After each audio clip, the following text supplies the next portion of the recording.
Historical Remnants presents Hannibal, the March into the Mountains. The march into the mountains began as dawn wisps unfurled rose and saffron across jagged peaks. Hannibal strode resolutely at the fore, stoic gaze fixed ever eastward into mysteries none dared guess. Behind stretched a snaking column men, beasts, machines of war staggering under cruel alpine sun. Yet none dared question their general's vision, burning since childhood to see Rome humbled. Step by labored step the army of Carthage delved into the wilderness, setting boots where none trod before. Each crest revealed only steeper slopes falling away into blinding mists. Still Hannibal drove them on with whip and whispered prayers, the only tether to salvation's faint glimmer beyond ice-sheathed oblivion. Days blurred as the heights stretched endlessly, blurring between waking and visions as numbing cold sapped mortal fortitude away. Men began to slip quietly into eternal slumber, lost amid the howling blizzards without notice or word, swallowed by the uncaring mountains. Still Hannibal demanded the line march on, divining threads where only madness saw termination. Ever did he walk amid his soldiers, offering rations and hopes to lighten loads weighing heavier than any yoke? When at last the calamity came, even Hannibal's iron will could not forestall fate's cunning.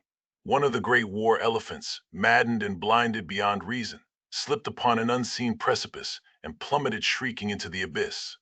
Its bulk crashed against the cliff, loosening an avalanche that roared down upon the choking column with merciless speed and force. Men scattered screaming, fleeing the thunderous white wall engulfing the sky above. But few found shelter in time upon those knife-edged tracks as tons of ice and stone came crashing down, snuffing torches and lives alike under an all-consuming shroud. When at last the rumbling faded and the dust cleared, where hundreds marched now only dozens remained staggering amid the obliterated remains. Hannibal stood alone amid the carnage, face granite still though boiling fury and sorrow warred behind flint eyes. Hands clenched so tightly the knuckles shone bloodless white against brown skin.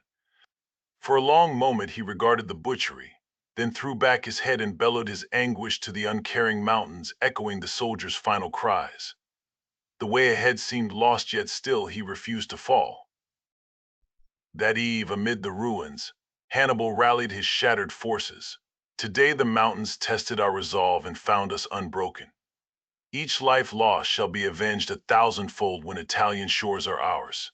This calamity was but one trial amongst many remain true, and destiny shall light our footsteps yet. Miraculously, through his fierce words spirits were rekindled where only ashes smoldered. On the morrow they gathered the dead for solemn rites, then resumed the endless march. Each man whispered the fallen brothers' names as talismans, drawing strength from obligation to avenge their shades. At the fore, Hannibal seemed possessed by a terrible, magnetic fury propelling flesh and thought beyond all mortal bounds.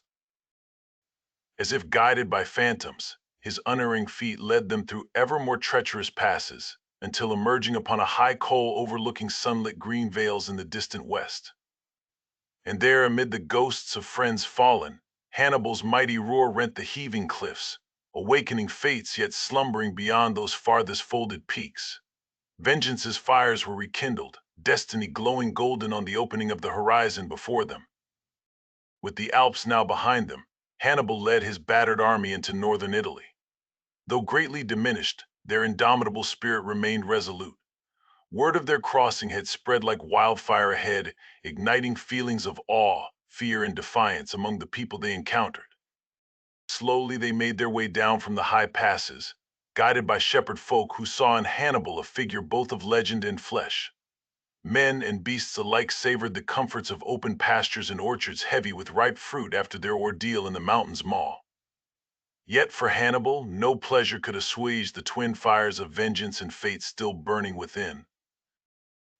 The descent continued for many days, ghosts of fallen brothers ever at Hannibal's shoulders wherever his iron-shod feet trod. Only the nearness of Roman shores burning in his bloodshot gaze lifted his tortured spirit, steeled as he was to repay the mountain's butchery 1,000-fold. At last the foothills gave way to wide fertile plains where fields rolled amber to verdant horizons.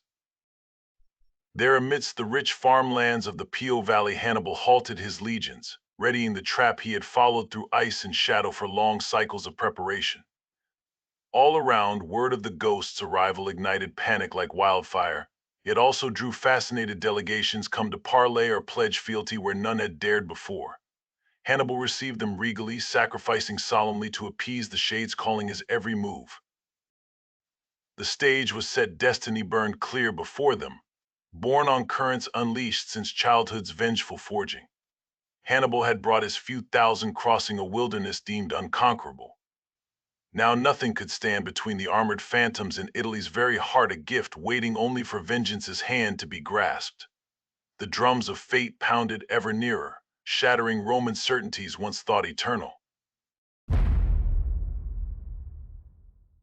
As we come to the conclusion of this historical remnant, and we gaze our eyes upon the horizon and foresee in the distance 1,000,000 subscribers, we ask that you allow the spirits of the past to possess your historical fingers and like, comment, and subscribe.